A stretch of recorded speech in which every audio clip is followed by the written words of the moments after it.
ہے نا, تو وہ یقین نہیں کرتا ہے نا, ایک دم اتنی خوشی, تو خوشی اور ایک دم بالکل انسان اپنے اندر وہ مطلب برداشت نہیں کر پاتا ہے زبان سے اس کے, ایسے یہ کیسے ہو سکتا ہے کہ میں اسے ٹاپ کر لوں. تو اسی طرح سے زکریا علیہ السلام کے زبان سے ایسے نکلا, اللہ کیسے ہو سکتا ہے, میں تو ایک دم بوڑھا ہو گیا ہوں, میری بیوی بھی ضعیف ہے, میں تو بالکل, اس طرح سے انہوں نے ایسے کہا, یہ ان کا انداز تھا. اللہ تبارک تعالیٰ نے فرمایا, آیت دیکھے آیت نمبر 9, ارشاد ہوا کہ وعدہ اسی طرح ہو چکا ہے, تیرا رب نے فرما دیا ہے کہ مجھ پر تو یہ بالکل آسان ہے, اور تو خود جبکہ خود کچھ نہ تھا تجھے پیدا کر چکا ہے. آیت 10 دیکھیے, کہنے لگے کہ میرے پروردگار میرے لیے کوئی علامت مقرر فرما دیجیے. ارشاد ہوا کہ تیرے لیے علامت یہ ہے کہ باوجود بھلا چنگا ہونے کے تو 3 راتوں تک کسی شخص سے بول نہیں سکے گا. تو اس سے پتہ چلتا ہے کہ آپ دیکھیں کہ ان کی بیوی شروع سے بانجھ تھی, اور ہو سکتا ہے کہ ان کے پیریڈس وغیرہ نہ بھی آتے ہوں. تو اب اگر عورت جو تھی, ان کی بیوی جو تھی, اگر پریگننٹ ہوتی تو معلوم کیسے ہوتا, اور ہو سکتا ہے کہ کچھ اس وقت ان کے پاس سہولیت بھی نہیں تھی, جو پریگنینسی جو ہے, آج ہم لوگ پریگا نیوز اسٹارٹ کی جو ایسی چھوٹی سی آتی ہے نا, ایک اسٹک, وہ بس انسان ڈپ کرتا ہے, اس کو پتہ چل جاتا ہے کہ پازیٹیو ہے یا نیگیٹو. تو اس طرح سے اس وقت نہیں ہوگی چیزیں. تو اللہ سے انہوں نے نشانی پوچھی, تو اللہ سبحانہ تعالیٰ نے فرمایا کہ نشانی تیری یہ ہے کہ تو 3 راتوں تک کسی بھی شخص سے بات نہیں کر سکے گا. ایسا نہیں کہ تیرے بہت زیادہ بیماری اور بہت زیادہ پریشانی ہو جائے گی, لیکن تو کیا ہے, تو صحت مند ہونے کے باوجود بھی کسی سے بات نہیں کر سکے گا. تو اکثر مفسرین کہتے ہیں کہ ہو سکتا ہے ان کے جیسے گلے میں, جیسے انسان کی آواز کبھی کبھی بیٹھ جاتی ہے نا, آواز بیٹھ جاتی ہے, اور آواز جب بیٹھتی ہے تو انسان بولنے کے باوجود بھی اس کی آواز باہر نہیں نکلتی ہے. تو اس طریقے سے ان کی بھی وائس جو تھی وہ بیٹھ گئی تھی, تو گلا بیٹھ گیا تھا ان کا. آیت دیکھیں آیت نمبر 11, اب زکریا علیہ السلام اپنے حجرے سے نکل کر اپنی قوم کے پاس آ کر انہیں اشارہ کرتے ہیں کہ تم صبح اور شام اللہ کی تسبیح بیان کرو. تو صبح اور شام اللہ کی تسبیح سے مراد عصر اور فجر کی نماز ہے, یا یہ مطلب ہے کہ ان دونوں وقتوں میں اللہ کی تسبیح, تحمید اور خصوصی ذکر کا اہتمام کیا جائے. ٹھیک ہے, تو آپ دیکھیں دراصل حضرت یحییٰ علیہ السلام کی یہاں پر بارے میں بات ہو رہی ہے, اور آیت نمبر 12 سے لے کے آیت نمبر 15 تک کی ان آیات میں حضرت یحییٰ علیہ السلام کی عظمت کا بیان ہے. اللہ تعالیٰ نے انہیں شریعت پر پوری پابندی سے عمل کرنے کی تلقین فرمائی, اور ان کی تحسین کرتے ہوئے فرمایا کہ انہیں لڑک پن میں ہی احکامات شریعت کا فہم عطا کیا گیا, اور پھر وہ انتہائی نرم مزاج, پاکیزہ کردار کے حامل اور اللہ تعالیٰ سے وہ ڈرنے والے تھے, والدین کے ساتھ حسن سلوک کرنے والے تھے, اور ہر طرح کی نافرمانی سے بچنے والے تھے. ولادت سے لے کر وفات تک ان پر سلامتی چھائی رہی, اور روز قیامت بھی سلامتی کے ساتھ اللہ کی بارگاہ میں وہ حاضر ہوں گے. آیت دیکھیے آیت نمبر 12, اے یحییٰ میری کتاب کو مضبوطی سے تھام لو, اور ہم نے اسے لڑکپن سے دانائی عطا فرمائی, اور اپنے پاس سے شفقت اور پاکیزگی بھی, اور وہ پرہیزگار شخص تھا. آیت 14 دیکھیں, اور اپنے ماں باپ سے نیک سلوک کرنے والا تھا, اور سرکش اور گنہگار نہ تھا. آپ دیکھیں کہ جو یحییٰ علیہ السلام ہیں, ان کے بارے میں اللہ سبحانہ تعالیٰ فرما رہے ہیں کہ وہ ماں باپ سے نیک سلوک کرنے والا تھا, یعنی اپنے ماں باپ کی یا اپنے رب کی نافرمانی کرنے والے وہ نہیں تھے. اس کا مطلب یہ ہے کہ اگر کسی کے دل میں والدین کے لیے شفقت, محبت اور ان کی اطاعت اور خدمت اور حسن سلوک کا جذبہ اللہ تعالیٰ نے پیدا فرما دیا ہے, تو یہ ایک خاص فضل اور کرم ہے, ورنہ اس کے اپوزٹ یہ جذبہ اور رویہ اگر نہیں ہے تو یہ اللہ کے فضل کے خاص محرومی کا نتیجہ ہے. ٹھیک ہے, اگر کوئی اپنے والدین سے حسن سلوک نہیں کرتا ہے, بدتمیزی کرتا ہے, چیختا ہے, چلاتا ہے, تو وہ اس خاص فضل سے محرومی کا رزلٹ ہے. آیت 15 دیکھیے, اس پر سلام ہو جس دن وہ پیدا ہو, اور جس دن وہ مرے, اور جس دن وہ زندہ کر کے اٹھایا جائے. تو اللہ سبحانہ تعالیٰ نے فرمایا کہ جو یحییٰ ہے اس پر کیا ہو, سلامتی ہو 3 وقتوں پر, پیدائشی کے وقت, مرتے وقت, اور دوبارہ زندہ اٹھا کر کھڑا کرتے وقت, یعنی حشر کے میدان میں. تو دراصل 3 موقع انسان کے لیے سخت وحشت ناک بہت سخت وحشت ناک ہوتے ہیں۔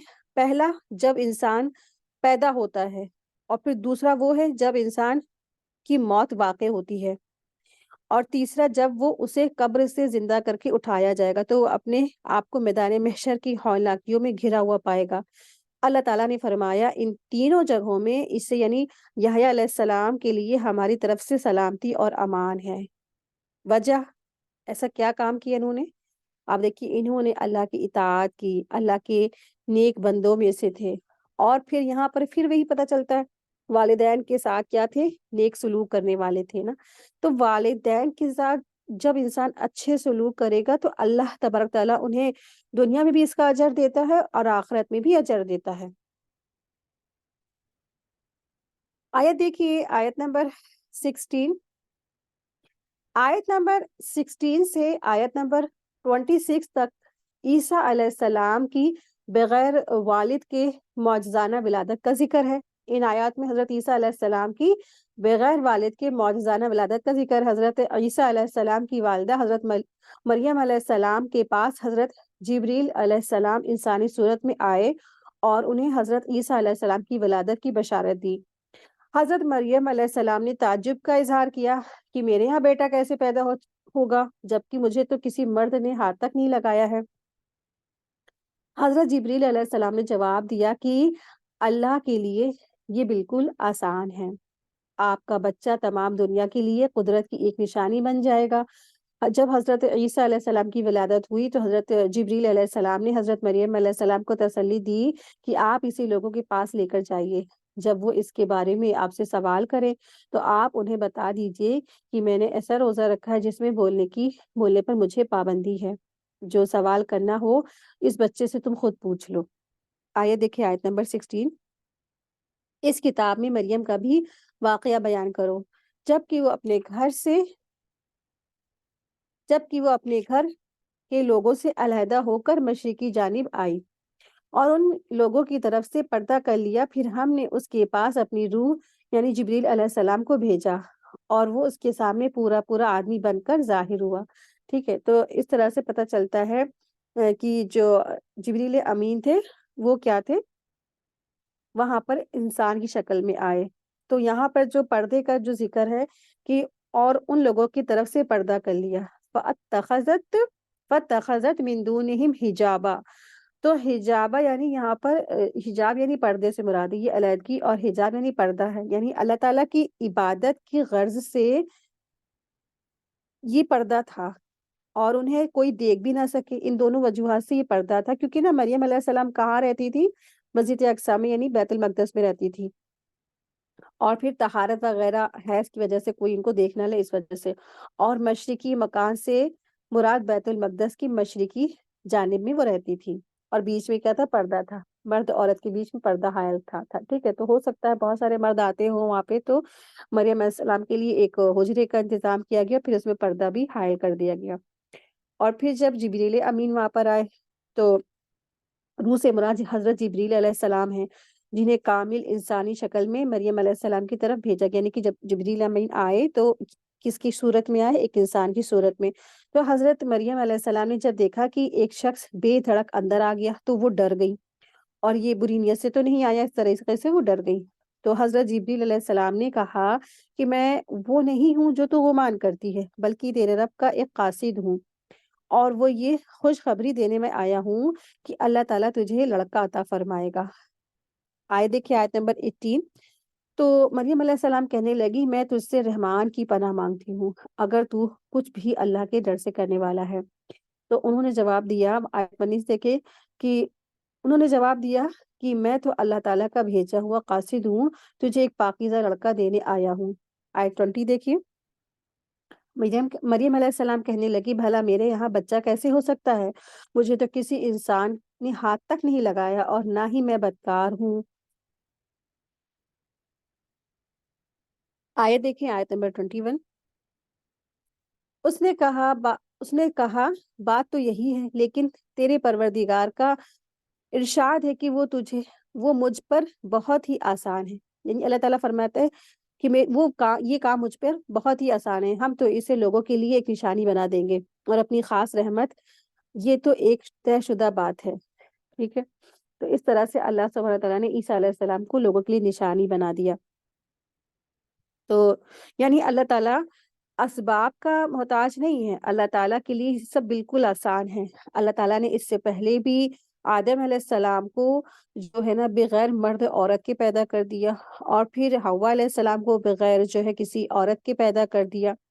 تو اللہ سبحانہ تعالیٰ کی یہ کام کوئی مشکل نہیں ہے کہ اللہ تبارک تعالیٰ عیسیٰ علیہ السلام کو بغیر والد کے پیدا کر سکے، تو یہ اللہ پہ بہت آسان ہے۔ آیت نمبر 22 دیکھیے، پس وہ حمل سے ہو گئی اور اسی وجہ سے وہ یکسو ہو کر ایک دور کی جگہ چلی گئی۔ آیت 23، پھر درد زدہ اسے ایک کھجور کے تنے کے نیچے لے آیا، بولی کاش میں اس سے پہلے ہی مر گئی ہوتی اور لوگوں کے یاد سے بھی بھولی بسری ہو جاتی۔ یعنی کہ اب یہ معلوم ہوتا ہے کہ مریم علیہ السلام کو ایسے ہی پتہ چلتا ہے یہاں پہ کہ مریم علیہ السلام کو ڈیلیوری کے وقت جو مطلب کہ بچوں کی پیدائش سے پہلے جو درد پیدا ہوتے ہیں وہ ان کو ہونے لگے۔ تو پھر وہ جو ہے اس تکلیف کی وجہ سے موت کی آرزو کرنے لگی، ٹھیک ہے، موت کی آرزو اس ڈر سے کی کہ میں بچے کے مسئلے پر لوگوں کو کس طرح مطمئن کرا سکوں گی، جبکہ میری بات کی تو کوئی سچ مانے گا ہی نہیں۔ اور یہ تصور بھی ان کی روح کپا دیتا تھا کہ کہاں میری شہرت ایک جو ہے نا، یعنی کہ مریم علیہ السلام یہ سوچتی تھی، اور ان کو یہ خیال آیا کہ میری جو ہے جو نیم فیم تھا ایک نیک مطلب کہ نیک عورت کی، یعنی عابد اور زاہد کے طور پر تھا، لیکن جب عیسیٰ علیہ السلام بغیر شادی کے بغیر اس کے ایسے ہو جائیں گے تو پھر اس کے بعد نا وہ لوگوں کی نظروں میں ایک بدکار عورت ٹھہرے گی۔ یہ سب کچھ سوچ کر کے ان کو ٹینشن سے، اور ہو سکتا ہے کہ جچکی کے جو درد ہے ڈیلیوری کے درد کی وجہ سے بھی وہ سہ نہیں سکی، اس لیے انہوں نے کہا کہ کاش میں اس سے پہلے مر گئی ہوتی اور لوگوں کی آسے میں بھولی بسری ہو جاتی۔ آیت دیکھیں، آیت نمبر 24، اتنے میں اسے نیچے سے ہی آواز دی کہ آرزو ارزدہ خاطر نہ ہو، تیرے رب نے تیرے پاؤں تلے ایک چشمہ جاری کر دیا ہے۔ تو سری یعنی چھوٹی نہر یا پانی کا چشمہ ہوتا ہے، یعنی بطور کرامت اور خرق عادت اللہ تعالیٰ نے حضرت مریم علیہ السلام کے پاؤں کے نیچے پینے کے لیے پانی کا اور کھانے کے لیے ایک سوکھے ہوئے درخت سے پکی ہوئی تازہ کھجور کا انتظام کر دیا، اور آواز دینے والے حضرت جبریل علیہ السلام تھے جنہوں نے وادی کے نیچے سے آوازیں دی، ٹھیک ہے۔ تو ظاہر سی بات ہے کہ اب پریگننٹ تھی اور ڈیلیوری ہو رہی تھی، نہ جانے وہ کس حال میں تھی، تو اس وجہ سے حیا کی وجہ سے جبریل امین ان کے قریب نہیں آئے، دور سے ہی ان کو کہیں نیچے سے آواز دی کہ اللہ تعالیٰ نے تیرے لیے یہ چشمہ جاری کر دیا ہے، تو اس کا پانی پی، اور یہ جو ہے تازہ کھجوریں ہیں، تو اس کو پی، اس کو کھا۔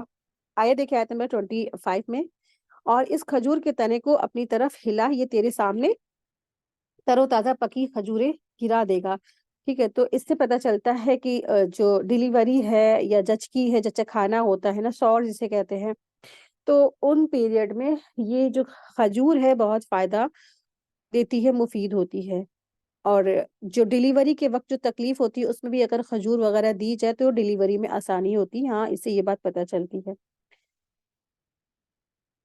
کھجور کھانے سے پریگننٹ عورتوں کو بھی کافی فائدہ ہوتا ہے۔ آیت دیکھیں، آیت نمبر 26، اب چین سے کھا پی اور آنکھیں ٹھنڈی کر، آنکھیں ٹھنڈی رکھ، اور تجھے کوئی اگر انسانی نظر پڑ جائے تو کہہ دینا کہ میں نے اللہ تعالیٰ یعنی رحمان کے نام کا روزہ مان رکھا ہے، میں آج کبھی کسی شخص سے بات نہیں کروں گی۔ آیت دیکھیں، آیت نمبر 27، اب حضرت عیسیٰ علیہ السلام کو لیے ہوئے وہ اپنی قوم کے پاس آئیں، سب کہنے لگے مریم تو نے بڑی بری حرکت کی ہے۔ تو جب عیسیٰ علیہ السلام کی پیدائش ہو گئی اور حضرت عیسیٰ علیہ السلام کی جو ہے نا اپنی ماں کی گود میں تھے، اور جب ان کو وہ لیے ہوئے واپس آئی، مطلب کہ اپنے شہر میں مریم علیہ السلام آئی اور کنواری تھی واقعی میں، اور پھر کیا تھا اس وقت جو بدکاری عام تھی، زنا عام تھا، تو وہی ہے لوگوں کی چھوٹی سوچ اور وہ وہی سوچنے لگے جو ایک عام معاشرہ سوچتا ہے کہ بنا شادی کے یہ بچہ آ گیا تو پھر کیا ہے، یہ بدکار عورت اس طریقے سے۔ تو آیت نمبر 27 سے آیت نمبر 36 تک ان آیات میں وہ منظر بیان کیا گیا ہے کہ جب حضرت مریم علیہ السلام حضرت عیسیٰ علیہ السلام کو گود میں لیے ہوئے اپنی قوم کے پاس آتی ہیں۔ قوم نے حضرت مریم علیہ السلام کے بارے میں گناہ کا گمان کیا، لیکن انہوں نے حضرت عیسیٰ علیہ السلام کی طرف اشارہ کیا۔ حضرت عیسیٰ علیہ السلام نے موازنہ طور پر گفتگو یعنی بات چیت کرتے ہوئے فرمایا کہ میں اللہ کا بندہ ہوں۔ اللہ تعالیٰ نے مجھے نبوت اور کتاب عطا فرمائی ہے، مجھے ہر اعتبار سے برکت سے نوازا ہے، مجھے نماز اور زکوٰۃ کی ادائیگی کا حکم فرمایا ہے، مجھے اعلیٰ اخلاق سے مزین کیا ہے، مجھے ولادت سے موت تک سلامتی سے سرفراز کیا ہے۔ اللہ کا کوئی بیٹا نہیں ہے، وہ جنسی خواہشات اور اولاد کی ضرورت سے بالکل پاک ہے۔ جب کسی کام کا فیصلہ کر لیتا ہے تو وہ یوں کہتا ہے اور وہ کام ہو جاتا ہے۔ وہ میرا رب ہے اور وہ تمہارا بھی رب ہے، اسی کی بندگی کرو، یہی سیدھا راستہ ہے۔ آیت دیکھیں، آیت نمبر 28۔ اے ہارون کی بہن، نہ تو تیرا باپ برا آدمی تھا اور نہ ہی تیری ماں بدکار تھی۔ یعنی اس سے پتہ چلتا ہے کہ ان کے جو بھائی تھے وہ بھی بہت نیک تھے اور ان کے والد تو تھے ہی۔ تو اس طریقے سے لیکن کیسے معاشرے نے ان کو کیسے کس طرح سے ذلیل کیا ہے نا۔ آپ دیکھیے کہ ان کے اوپر نہ جانے کیسے کیسے لوگوں نے الزام لگائے، اور یہود کیا تو یہ مریم علیہ السلام کے بارے میں نہ جانے کیا کیا کہانی الٹی سیدھی انہوں نے لکھی ہوئی ہے۔ تو ان کا یہی عادت ہے کہ انبیاء کو بدنام کرنا، انبیاء کو قتل کرنا، انبیاء کے جو ہے نا کیریکٹر پہ انگلیاں اچھالنا، ان کا یہی کام ہے یہودیوں کا۔ تو اس کے بارے میں بہت ساری باتیں ہیں، بہرحال ہمیں جو قرآن اور سنت جو چیزیں بتاتی بس ہمیں اس کو لینا ہے۔ تو اس طرح سے جو ان کی قوم نے ان کو بہت برا بھلا کہا اور کہا کہ اے ہارون کی بہن، نہ تو تیرا باپ برا آدمی تھا اور نہ تیری ماں بدکار تھی، مطلب تو نے کہاں سے یہ بدکاری کر لی۔ آیت نمبر دیکھیں، آیت نمبر 29۔ مریم علیہ السلام نے کہا، مریم علیہ السلام نے اپنے بچے کی طرف اشارہ کرتے ہوئے کہا، سب کہنے لگے کہ لو بھلا ہم گود لیے ہوئے بچے سے باتیں کیسے کریں، یعنی کہ جو جبریل امین نے جیسا کہا تھا انہوں نے ویسے ہی کیا مریم علیہ السلام نے۔ جب مستی والے یا قوم والے تم سے سوال کرے تو تم آپ یہ کہہ دیجیے گا کہ اس بچے سے بات کرو اور میں نے کیا رکھا ہے، چپ کا روزہ رکھا ہوا ہے۔ تو مریم علیہ السلام نے اپنے بچے کی طرف اشارہ کیا، سب کہنے لگے کہ تو لو بھلا ہم اس چھوٹے سے بچے سے کیسے بات کریں۔ تو پھر کیا ہوا، معجزہ ہوا۔ آیت نمبر 30 دیکھیے کہ بچہ بول اٹھا، یعنی عیسیٰ علیہ السلام بول اٹھے، اور انہوں نے کیا کہا بولتے کے ساتھ ہی کہ انی عبد اللہ، میں اللہ کا بندہ ہوں، اس نے مجھے کتاب عطا فرمائی اور مجھے اپنا پیغمبر بنایا ہے۔ آتانی الکتاب وجعلنی نبیہ، کہ اللہ نے مجھے کتاب دی اور مجھے اپنا پیغمبر بنایا ہے۔ آیت 31۔ اور اس نے مجھے بابرکت کیا ہے، جہان میں بھی ہوں اور اس نے مجھے جہاں بھی میں ہوں اور اس نے مجھے نماز اور زکوٰۃ کا حکم دیا ہے جب تک میں زندہ رہوں۔ آیت 32۔ اور اس نے مجھے اپنی والدہ کا خدمت گزار بنایا ہے اور مجھے سرکش اور بدبخت نہیں بنایا، یعنی کہ یہاں پہ بھی دیکھیے عیسیٰ علیہ السلام اور کیا کہہ رہے ہیں، مجھے اپنی والدہ کا خدمت گزار بنایا ہے اور مجھے سرکش اور بدبخت نہیں بنایا، یعنی کہ ماں باپ کی خدمت کرنا یہ اللہ تعالیٰ کی طرف سے بہت بڑا فضل اور کرم کی بات ہے۔ آیت نمبر 33 دیکھیں۔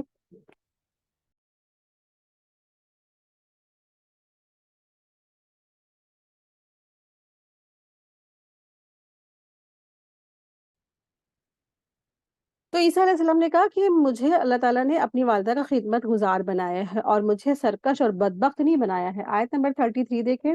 اور مجھ پر میری پیدائش کے دن اور میری موت کے دن اور جس دن میں دوبارہ زندہ کھڑا کیا جاؤں گا سلام ہی سلام ہے۔ جیسے یحییٰ علیہ السلام کے بارے میں اللہ نے فرمایا، ویسے ہی عیسیٰ علیہ السلام کے بارے میں بھی یہی بات تھی کہ تینوں وقتوں میں ان کے اوپر بھی کیا تھی، خاص رحمت تھی، اللہ کا خاص فضل تھا۔ آیت نمبر 34 دیکھیں۔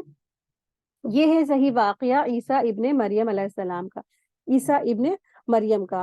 یہی ہے وہ حق بات جس میں لوگ شک و شبہ کرتے ہیں، یعنی شک میں مبتلا ہیں۔ یعنی کیا تھا کہ عقیدہ تثلیث میں وہ مبتلا ہو گئے تھے نا، یعنی کہ دنیا سے عیسیٰ علیہ السلام کے جانے کے تقریباً 200-300 سال کے بعد عیسائیوں میں بگاڑ پیدا ہو گیا اور خود عیسیٰ ابن مریم کو یعنی کہ عیسیٰ علیہ السلام کی عبادت اور پرستش کرنے لگ گئے۔ نصرانیوں میں بھی کیا ہے؟ عقیدہ تثلیث ہے، 3 خداؤں میں سے ایک وہ کہتے ہیں۔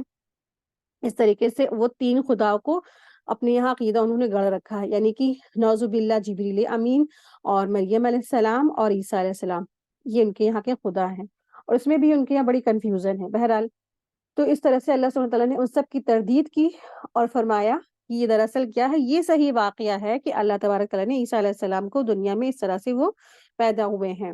آیت دیکھیں، آیت نمبر 35۔